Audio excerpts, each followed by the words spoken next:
also love her red, white, and blue. Well, I'm surprised you're still talking to me. I've been bothering you so much every day. Hey, Hal, can we do this? Can we do this? Can we do this? I am so excited about this rally. I mean, our country, we needed this. Everything that's going on in our country. And I have children and grandchildren, and my heart is broken for them. I'm here to talk about what a special gift babies are from God. I'm from a family of 12 children. And I was a volunteer at Hannah's Home here in Menor, and I retired from hospice of the Western Reserve. So what I want to tell you, they're telling us that abortion is health care for ladies. No. Abortion is a murdering of God's innocent children. There's so many things that can be done. When I lived at Hannah's Home, some of the girls gave up their babies for adoption, and it was beautiful. It was beautiful. If anyone ever knows of a girl who's thinking about it, send them to Hannah's Home. It's a beautiful home. Jerry Osborne donated that land there for Hannah's Home. What I'd like to tell you, I myself went through 2 crisis pregnancies. The first time, when I was 16, I was raped by my sister's friend. Thank goodness I didn't get pregnant from that. But when I was 17, I started dating, and my boyfriend bought me some wine, and I ended up pregnant. I was scared to death. I thought, oh my God, my dad's going to kill me. My dad was German, and he had a temper. So I told my sister, I said, I don't know what to do, Abortion never entered my mind. My mother was the most pro-life person in the world. So my sister says, well, I'll talk to Mom and Dad, have them over for dinner, and then, maybe that'll help you. So when my dad came home, he walked in, I thought, uh-oh. I started shaking. He never said a word. Just walked by. So my mom came in, she went upstairs, she came back downstairs and handed me some sheets. I said, what's this? She says, well, you're pregnant, so you're going to get married. I mean, my boyfriend, when I told him I was pregnant, he told me he was going to join the army again. So he never proposed to me, but he married me. His dad told me, he said, you're making a big mistake, Barb. He said, you're making a big mistake. We never had a marriage. His life was in the bars, so we were going for getting a divorce, and he came over. We were separated, and he came over, gave me some wine, got me pregnant again.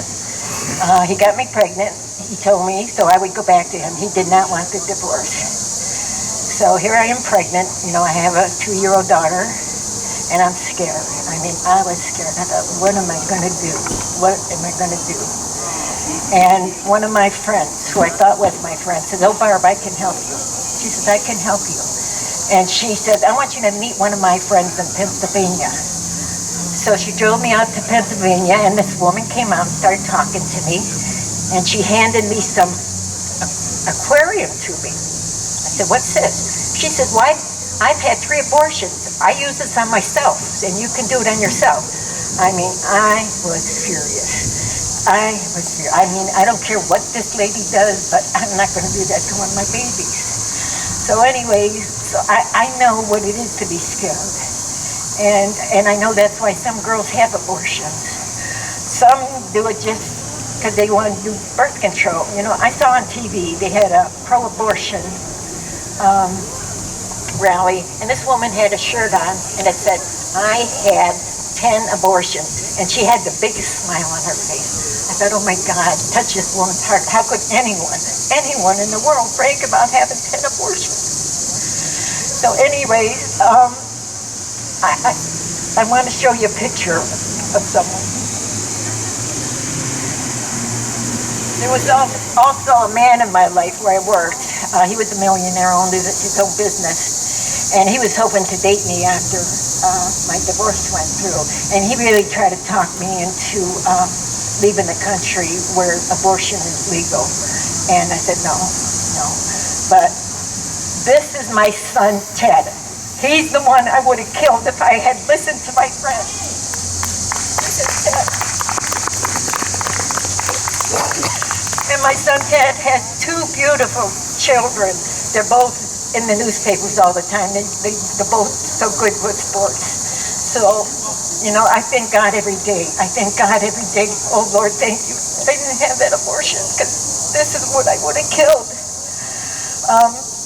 I also had a friend that I worked with, and she came into work, and during her lunch period, she did a pregnancy test. And when she came out, she was just so happy.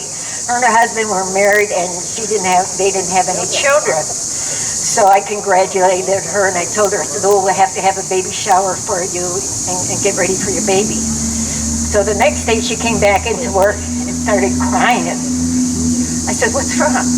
She says, well, my husband says if I don't kill this baby, he's going to divorce me. She says, I have to have this abortion. I begged her. I said, I'll take your baby. Please don't do that. Please don't do that. Anyway, she had the abortion, and her sweet husband bought her a puppy to replace her dog. That's what he did. I mean, to replace her baby. They ended up getting a divorce.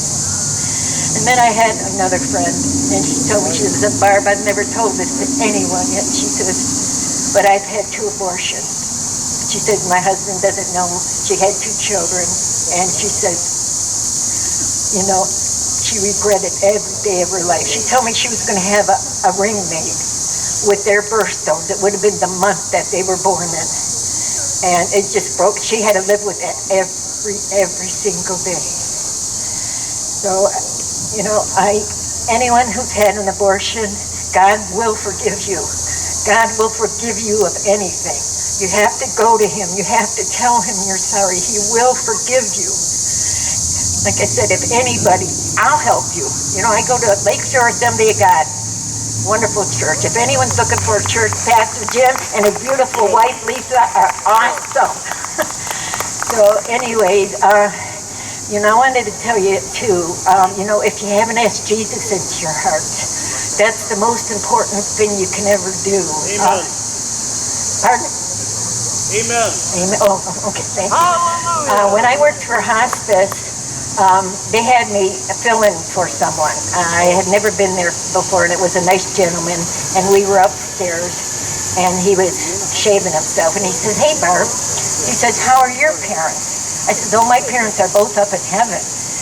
And he looked at me real sad. He says, well, Barb, he said, you know what? He says, God will never let me in heaven. I said, why are you saying that?